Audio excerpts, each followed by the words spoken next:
कक्षा 3 के छोटे छोटे प्यारे बच्चों, दिनांक 3 नवंबर को आपकी SEAS या सीज 2023 की परीक्षा है। इस परीक्षा के लिए मैं आपके लिए हिंदी के कुछ चुनिंदा प्रश्न लेकर आया हूं। आशा है आपको ये वीडियो पसंद आएगा। प्यारे विद्यार्थियों, मेरे चैनल नवजल एजुकेशन सिलारपुर को सब्सक्राइब करें, वीडियो को लाइक करें, शेयर करें तथा कमेंट करें। शुद्ध एवं अशुद्ध वर्तनी से संबंधित प्रश्न। तालाब शब्द के किस वर्ण में मात्रा की त्रुटि है? तय वर्ण में तय की जगह ता आएगा और यहाँ ये आ की मात्रा लगेगी।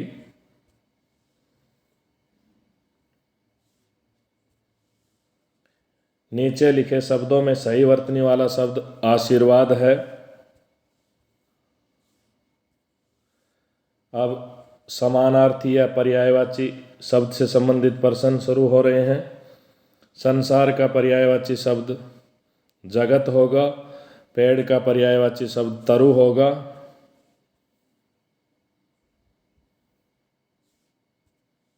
विलोम शब्द से संबंधित प्रश्न। आकाश का विलोम शब्द पाताल होगा। अमीर का विलोम शब्द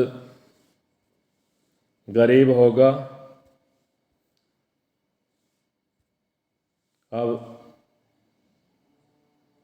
संज्ञा से संबंधित प्रश्न है। बाजार में सस्ती चांदी बिक रही है। वाक्य में चांदी शब्द है, संज्ञा है। भारत गरीब देश है। वाक्य में भारत क्या है? भारत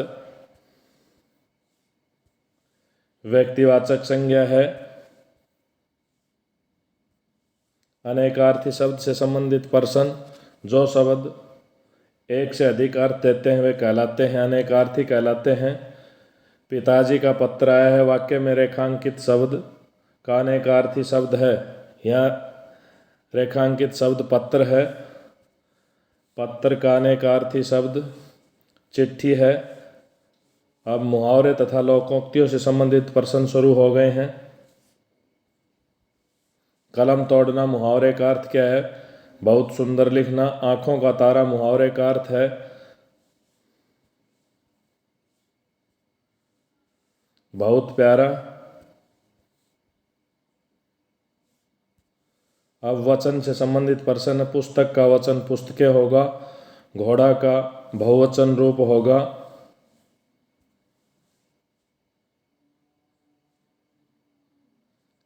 ये घोड़े होगा।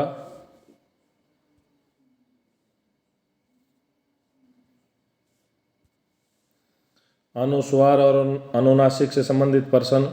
अनुनासिक के प्रयोग से बनने वाला शब्द कांच। अनुस्वार के प्रयोग से बनने वाला शब्द पंच। सर्वनाम से संबंधित प्रश्न। मैं नहा रहा हूँ। वाक्य में मैं शब्द क्या है? मैं सर्वनाम है। दलीप के साथ कोई बैठा है। वाक्य में सर्वनाम है। यहाँ वाक्य में सर्वनाम कोई है। वाक्य से संबंधित प्रश्न। अजय रोहतक पहुंच गया होगा। वाक्य है संदेहवाचक वाक्य है। ये अर्थ के आधार पर जो वाक्य के 8 भेद होते हैं उसका उदाहरण है।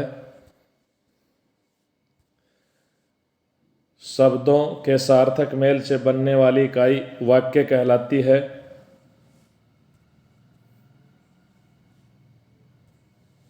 रेफ और रकार से संबंधित प्रश्न। स्वर रहित रे को व्याकरण की भाषा में रेफ कहते हैं।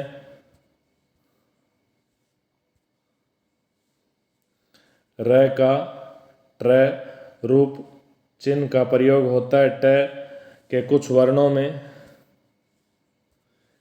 हिंदी की वर्णमाला में कुल कितने वर्ण हैं? 52। संयुक्त व्यंजनों की संख्या कितनी है? 4 है। क्रिया और क्रिया विशेषण से संबंधित प्रश्न। दुर्गा खेलती है। वाक्य में खेलती शब्द है क्रिया। कमला ने ट्रक खरीदा। वाक्य में क्रिया है खरीदा। विराम चिन्ह से संबंधित प्रश्न। राधा खेल रही है। वाक्य के अंत में कौन सा विराम चिन्ह आएगा? पूर्ण विराम आएगा। अर्धविराम का चिन्ह है, ये अर्धविराम का चिन्ह है, विशेषण से संबंधित पर्सन। आम मीठा है, मीठा शब्द है, विशेषण। संज्ञा और सर्वनाम की विशेषता बताने वाले शब्दों को विशेषण कहते हैं।